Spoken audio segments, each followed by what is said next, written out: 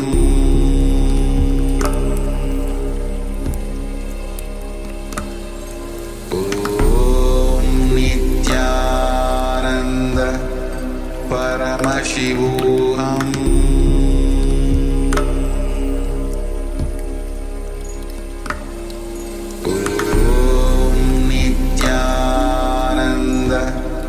Paramashivoham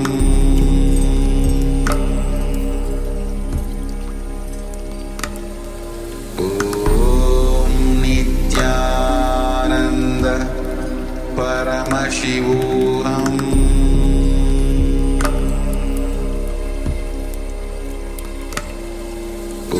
Om Nityananda Paramashivoham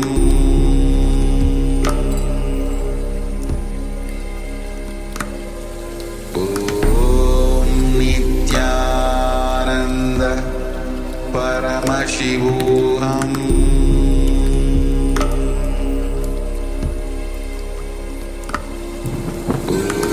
Om Nityananda Paramashivoham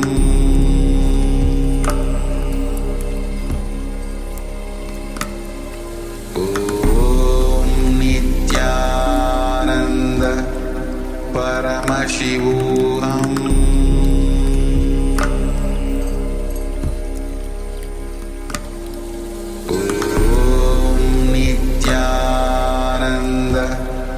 Paramashivoham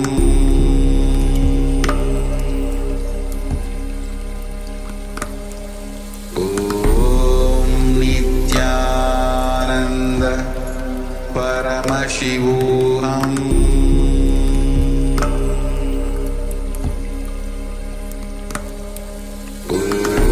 Om Nityananda Paramashivoham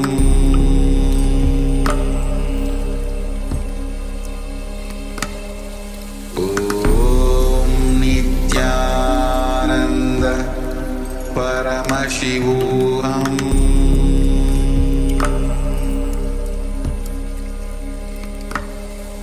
Om Nityananda Paramashivoham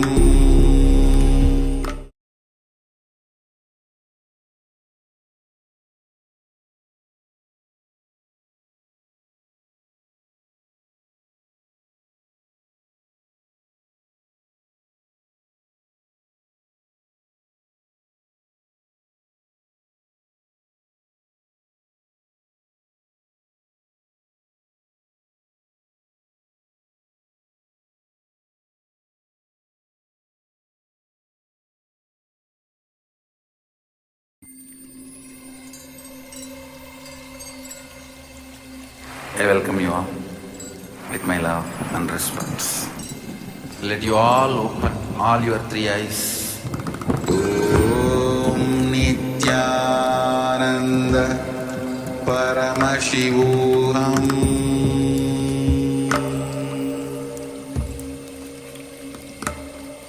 Om Nityananda Paramashivoham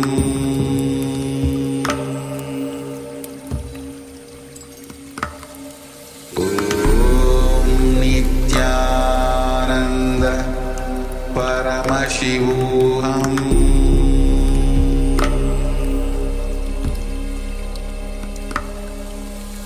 Om Nityananda Paramashivoham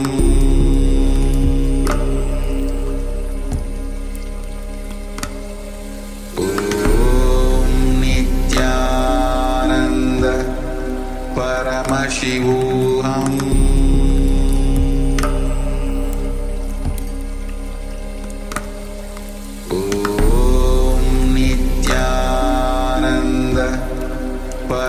Paramashivoham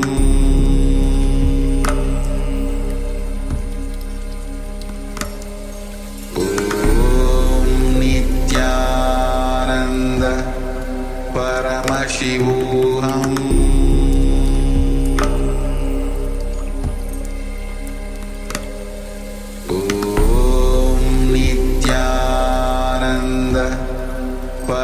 Paramashivoham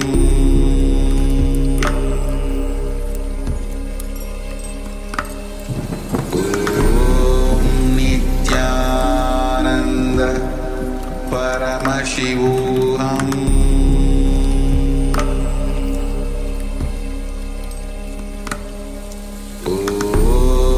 Nityananda Paramashivoham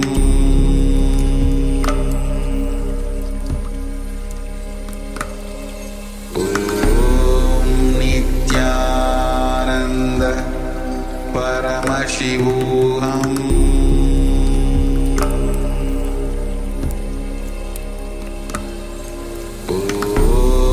Nityananda Paramashivoham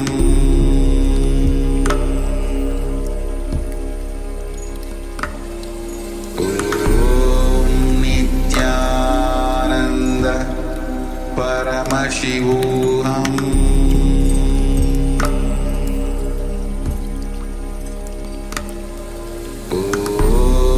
Nityananda. Yes, Nityanam. Sorry for the technical glitch and the extended interruption of the yoga session. We are facing some technical difficulties. But let us now continue with the next asana of the sequence, which is Bhairaganathasana.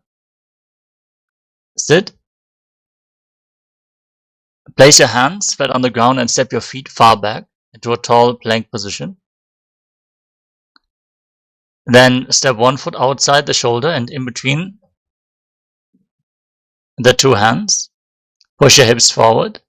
Raise your head and gaze up towards your third eye as you visualize yourself as Lord Kala Bhairava in Bhairaganathasana.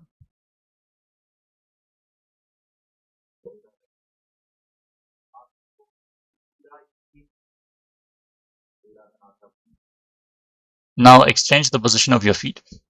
Step the other foot forward, outside the shoulder in between the hands. Raise your head, gaze up, and visualize yourself as Lord Kala Bhairava.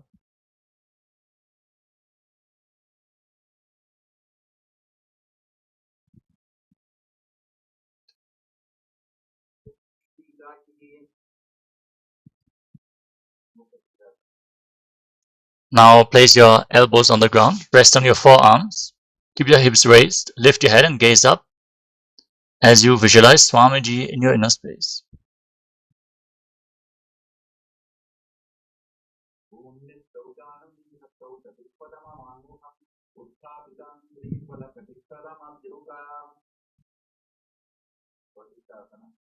Now rise back up onto your hands and rotate your body. Lift one arm up to the sky, gaze up along the raised arm, and visualize yourself as Vashishta. We have to super quick. Now rotate your body in the opposite direction. Repeat Vashishtasana.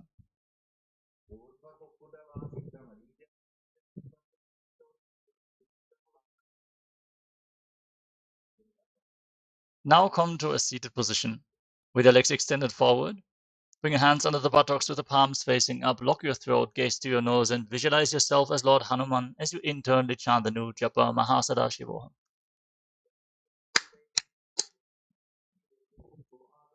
I wish I had loaded the faster file. I have a faster file. Now lean forward and down and hold onto your big toes in Prana Mudra as you engage Mahamudra Bandha and visualize Swamiji in your inner space.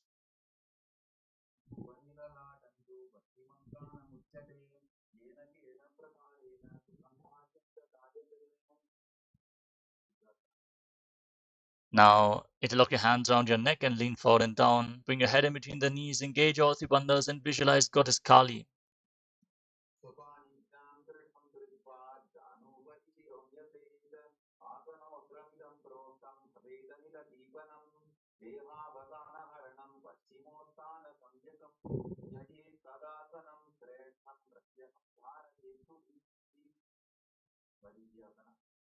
Now step one foot in towards your body. Heel against the perineum. Knee raised, wrap your arm around the leg and interlock both hands behind your back as you visualize yourself as Ejmadichi. उत्तानपादं क्रौञ्चं च मरीचं वीरभद्रकं नटराजं त्रिकोणं च सुप्ताङ्गुष्ठप्रसारणे महामुद्रासनं. Now drop the waist to the side, lean forward and down, hold onto your front foot, engage all three bandhas, gaze to your nose and visualize Swamiji. महामुद्रां प्रवक्ष्यामि तन्त्रे मम वल्लभे यां प्राप्यति साधिक्यं च कपिलाद्याः पुरागताः. वदित्यासनं. Now exchange the position of your feet, step the other foot in towards your body, wrap your arm around, interlock both hands behind, lean forward and down and visualize Sage Marichi.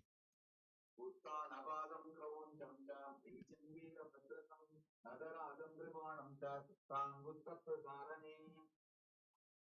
महामुद्रासनं. Drop the raised knee, hold onto the front foot as you engage Mahamudra Bandha and hold your breath after the exhalation in Richaka Kumbhaka as you visualize Swamiji. महामुद्रां प्रवक्ष्यामि तन्त्रे मम वल्लभे यां प्राप्यति साधिक्यं च कपिलाद्याः पुरागताः. वज्रासनं. Now rise up, join the soles of your feet together, interlock your fingers around the toes, pull your heels against your perineum and push your knees to the ground. Gaze to your third eye and visualize Swamiji.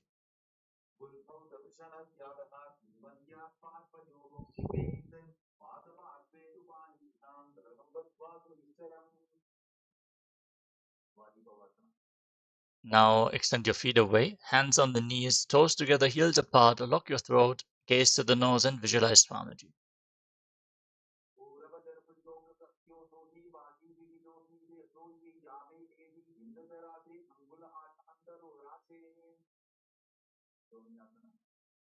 Now bring your feet back in towards your body. Hold onto the soles of the feet as you lean forward and down. Gaze to the nose and visualize Yoni Mandala.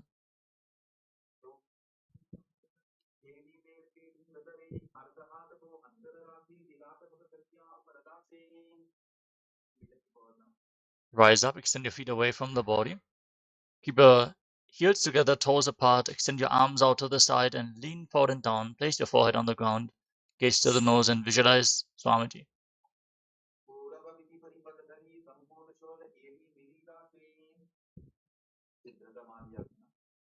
Rise up.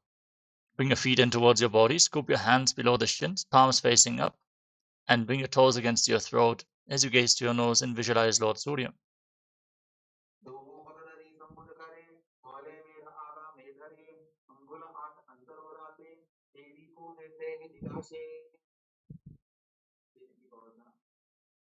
Now rise up, bring your feet in, open up the soles of the feet like a book, press your elbows onto your thighs and gaze to your nose and visualize Swamiji.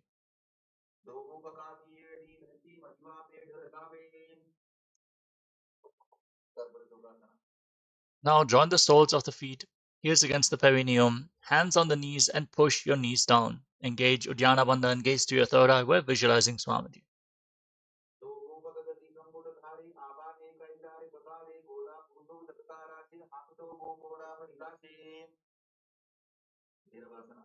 Now rotate your feet, bring your toes down, heels up, hands on the knees in Bindu Mudra.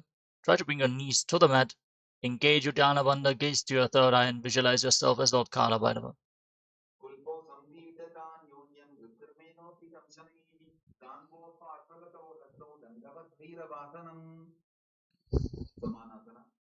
Now keep one heel against your perineum and lift the sole of the other foot against your chest with both hands. Gaze to your third eye and visualize Swamiji.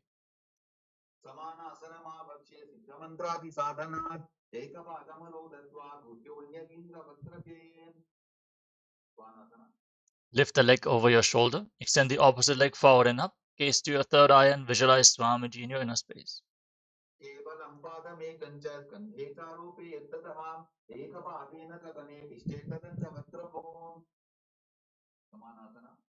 Now bring the other heel against your perineum and the opposite sole of the foot against your chest. Gaze to your third eye and visualize Swamiji in Samanasana on the other side.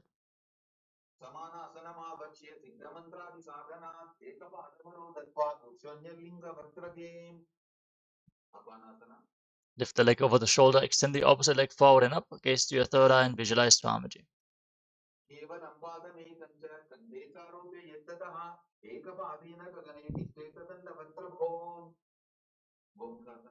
Now stick your knees over top of each other. Interlock your fingers on the top knee, gaze to the nose, and visualize the face of a cow. Breathe in Sheetkari Kumbhaka, hiss through your teeth on the inhalation, and internally chant the new japa Om Nityanandoham. Third. Wide. It's super weird. It's so loud.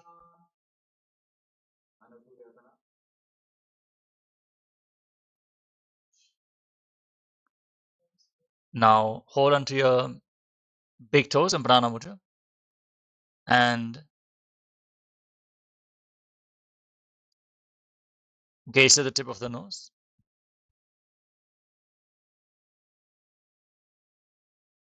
Hold your stomach in and up in Uddiyana Bandha, and visualize yourself as Rishikana Surya.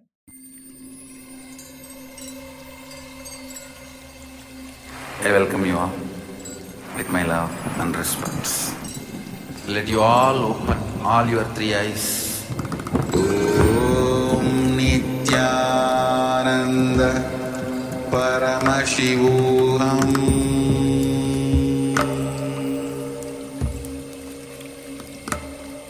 Om Nityananda Paramashivoham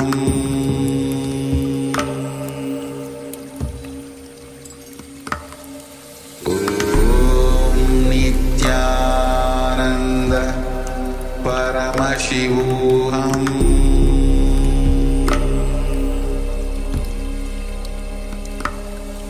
Om Nityananda Paramashivoham.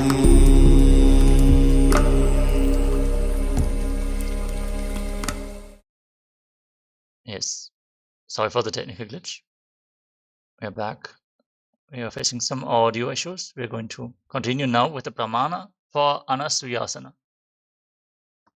दक्षिण गोडो नीचो ठाने बाबोता के ऊपर आने गोडा संधि मिलावे भारी आडा पद बुनी दे संधि पसारी अनुसुयासना 2.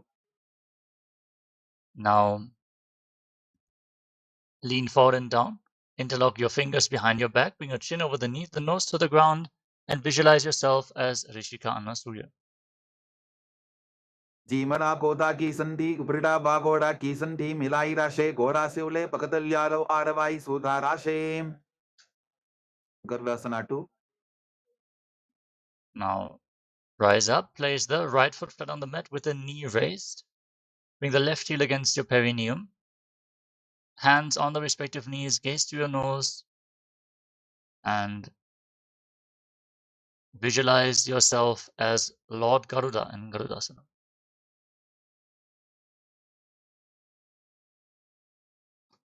दावो बकमोड़ी येडी बाहिला बुल्फमूल द्वारनी सैदे नारदासना. Now sit on the heel, interlock your hands around your neck, twist your elbows outside the raised knee, and gaze to your third eye as you visualize yourself as Sage Narada. पिष्टि जवाम बगदली केरी भूपरिता हिलवा वेभेरी गोडा सुदो फनो है जोगी the छिपाशिती राशे सोगी मत्स्य बीटकासना. Now place the left foot on top of the right thigh and hold on to the right shin and the right big toe. Gaze to your nose and visualize Matsya, the fish avatar of Lord Vishnu. वामेन वामा Hey, what's this मुष्टन्तो snapping loud? गृहीतं मत्स्य बीटकं योरि वामेन संबीड्य मेढ्रातुपरि दक्षिणम् वंखासना. Now stack your knees over top once more. Interlock your fingers on the top knee, gaze to the nose, and visualize the face of a cow. Keep breathing in Sheetkari Kumbhaka. सव्ये दक्षिणबुल्फन्तो पृष्ठपार्श्वेन योजयेत् दक्षिणेऽपि तथा सव्यं गोमुखं गोमुखं यथा अनसूयासना.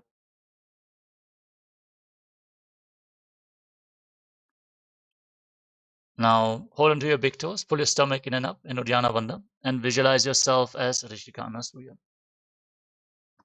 दक्षिण गोडो नीचो ठाने बाबोता के ऊपर आने गोडा संधि मिलावे भारी आडा पद बुनी दे संधि पसारी अनुसुयासना 2.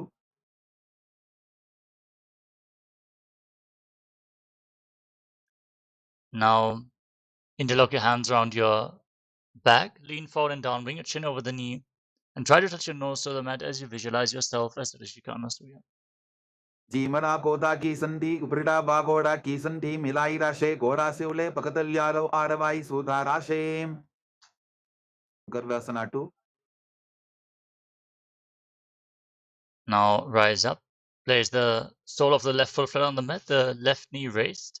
Right heel against your perineum, hands on the knees, gaze to the nose, and visualize yourself as Lord Garuda. डावो बकमोड़ी येडी बाहिला विल्भमूल द्वारिणी सैदे नारदासना. Now sit on the right heel and interlock your hands around your neck. Twist your elbows outside the raised knee and gaze up towards your third eye as you visualize yourself as sage Narada.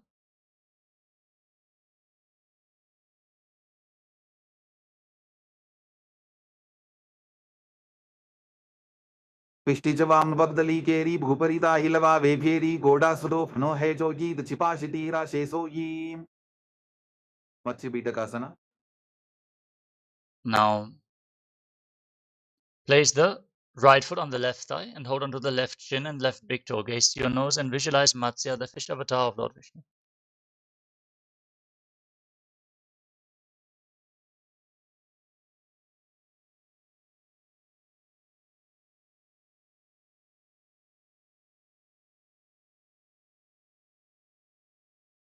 Women वामाङ्गुष्टन्तो गृहीतं मज्जवीटकं योरिवामेन संबीड्य मेढ्रातुपरि दक्षिणम्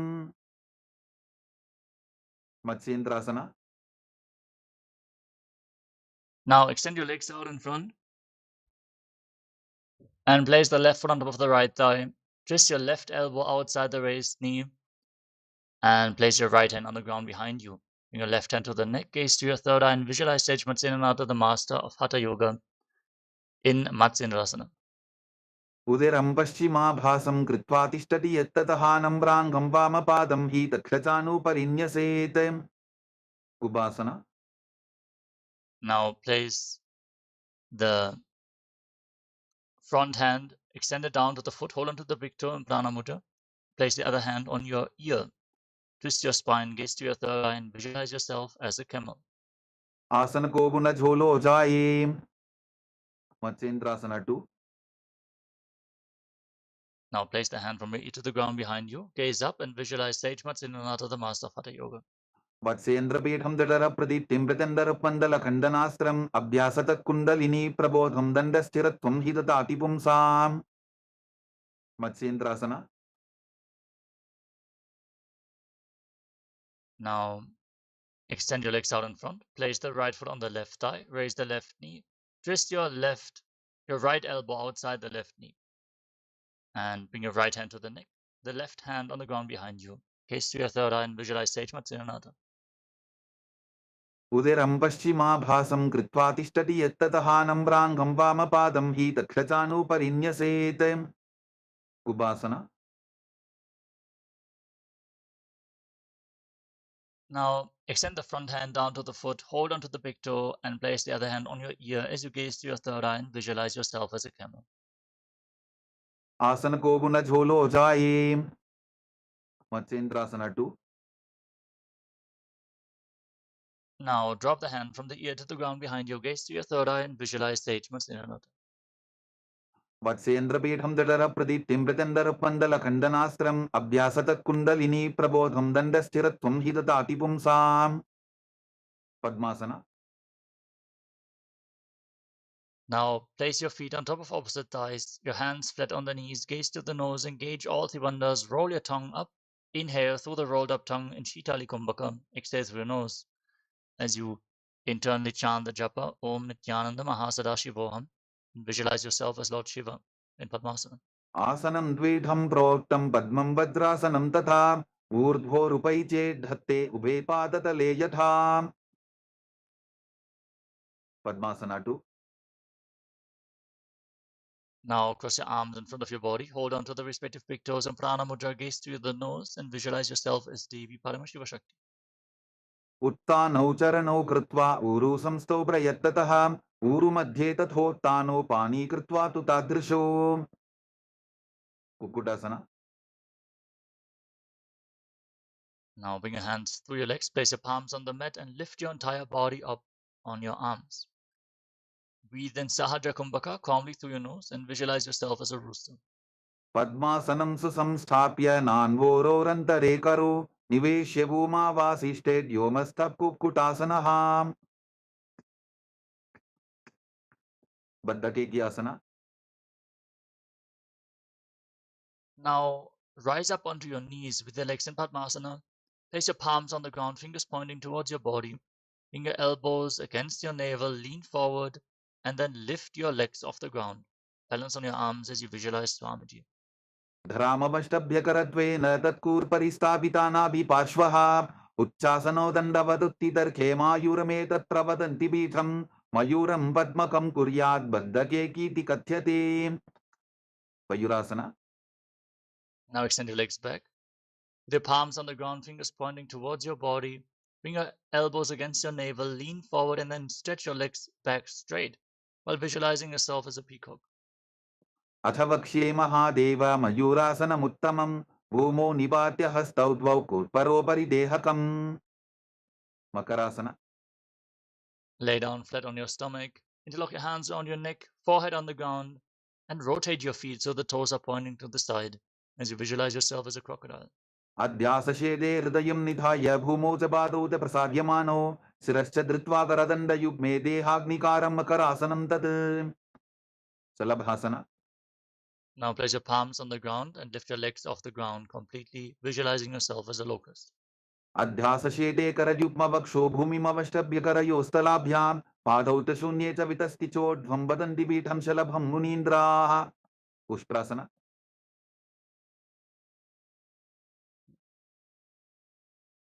Now bend your knees, hold onto your feet, and pull your heels down to the ground outside the hips while visualizing yourself as a camel. अध्यासशेते पदयुग्मव्यस्तं पृष्ठेटिदायापि धृतं कराभ्याम् आकुञ्चयेत् सम्यक् उदरासेवाढमुष्प्रञ्च पीठं योगिनो वदन्ति. Dhanurasana. Holding onto the feet, kick your legs back and up and lift your head and chest. Gaze to your third eye and visualize yourself as Pinaka, Lord Shiva's bow. प्रसार्य पादौ भुविदण्डरूपौ करौ च पृष्ठे धृतपादयुग्मं कृत्वा धनुस्तुल्य विवर्तिताङ्गं निगद्य योगी धनुरासनं तत्. Barbasana. Come to a kneeling position. Top of the feet flat, sit in between the heels, toes touching behind your back. Gaze to your third eye, visualize Swamiji and internally chant Om Nityananda Paramashivoham. उल्टा मोड़ी बावतो वैसे बहुरोच विधि करे एक ऐसे पावन महिला बुल्पुस होवु कुलापाशितीला वेसोवु. गोहियासना. Now bring your forearms on the ground, elbows shoulder width apart. Interlock your fingers, place your head on the mat. Then raise your hips, walk your feet forward and lift your legs up. Keep your knees bent and pull your knees in towards your chest. Try to touch your chin to the knees as you gaze to the nose and visualize Swamiji in Gohyasana. दोवो हाथ की कहुनी जोगी पनिहकलाई जाने दोयी. Shirshasana. Now extend your legs up straight. Gaze to the nose, visualize Swamiji and breathe calmly in Shirshasana. विपरीतं मण्डलं तद्विधैव विदितं हिनः दण्डासनं दिदा प्रोक्तं विपरीतोपवेशने. ओड्यासना. Now lower your legs down, come to a seated position with your legs extended forward and get ready to enter a sequence of Bhastika Kumbhaka, rapid exhaling from your navel. Now hold on to your calves and extend your legs up vertically. Try to bring your forehead to the knees and visualize Swamiji in Podhyasana. दोवो हाथ पक बाहर आने गोरा तरे काकसी ठाने अंगुष्ठ पिंडली लगता धरे चरण उभे आकाश दिशी करे. परिभाषना. Bring your hands behind your back and hold on to opposite shoulders. Keep your legs raised, gaze to your third eye and visualize yourself as a mace in Palikasana. उत्तानशयनं कृत्वा पादौ मिलित्वा प्रसाद्याय नितम्बं भूमौ स्पृष्ट्वा हस्ताभ्यां कन्दरां बद्ध्वा. नौकासना. Now extend your arms out in front, parallel to the ground. Gaze to your third eye and visualize yourself as a boat in Naukasana. उत्तानशयनं कोट्पराभ्यां भूमिं वष्टद्य हस्तो नितम्बं निधाय. रुद्रासना. Now scoop your hands below the feet and pull them against your chest. Gaze to your nose and visualize yourself as Lord Rudra. पगरली संकोट कड़ी हाथस्य उपक उचाई पकाका अंगूठा दोबो लेबो परली कानी तालवे. उन्मुख बीटासना. Now relax, breathe calmly, lay on your back, place your feet flat on the mat with the knees raised, your palms on the ground just behind the heels, push your hips off the ground, lock your throat, lock the perineum and hold your breath in Mocha Kumbhaka as you gaze to the nose and visualize Swamiji in Unmukha Pithasana. ऊर्ध्वे च जानुनी कृत्वा शवित्वोर्ध्वमुखं तथा उत्थाप्य हस्तौ तिष्ठेतु पीठ उन्मुखनामके Savasana. Now lay down flat on your back. Keep your hands at the side of the body, palms facing up. Forcefully pull the awakened Kundalini Shakti up along your spine, from the root of the spine, Muladhara Chakra, all the way to the crown of your head, the Sahasrara, in Shakti Chalan Mudra. Churn the energy within your body as you visualize that your body is dead. And Swamiji is liberating you. Internally chant the Mahavakya. Om Nityananda Paramashivoham in Shivasana. Uttanam shavabadbhumau shayanam tu savasanam savasanam shrantiharam chitta vishranti karakam.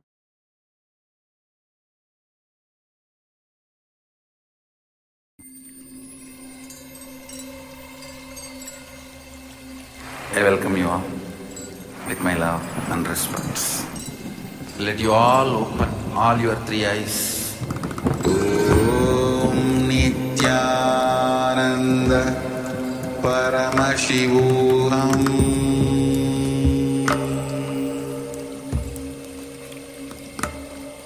Om Nityananda Paramashivoham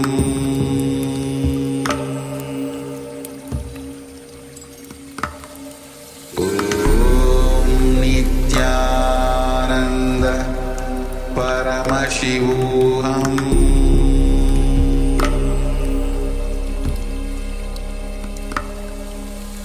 Om Nityananda Paramashivoham Om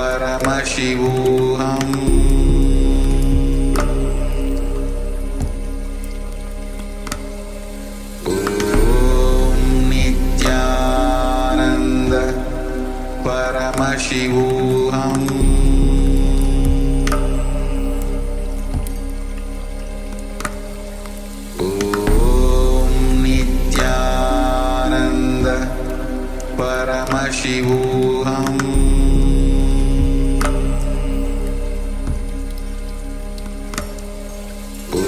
Om Nityananda Paramashivoham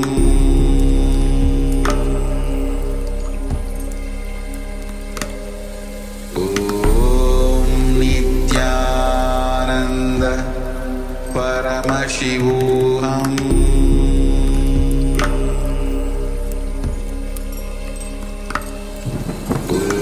Om Nityananda Paramashivoham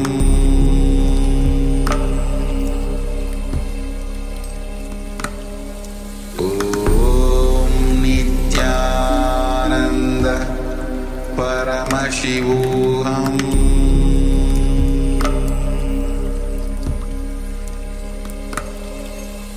Om Nityananda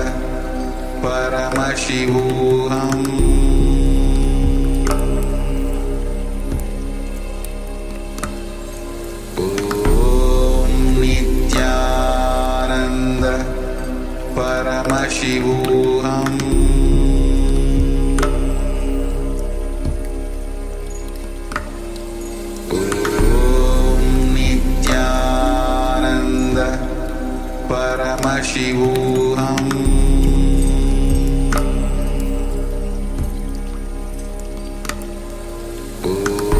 Om Nityananda Paramashivoham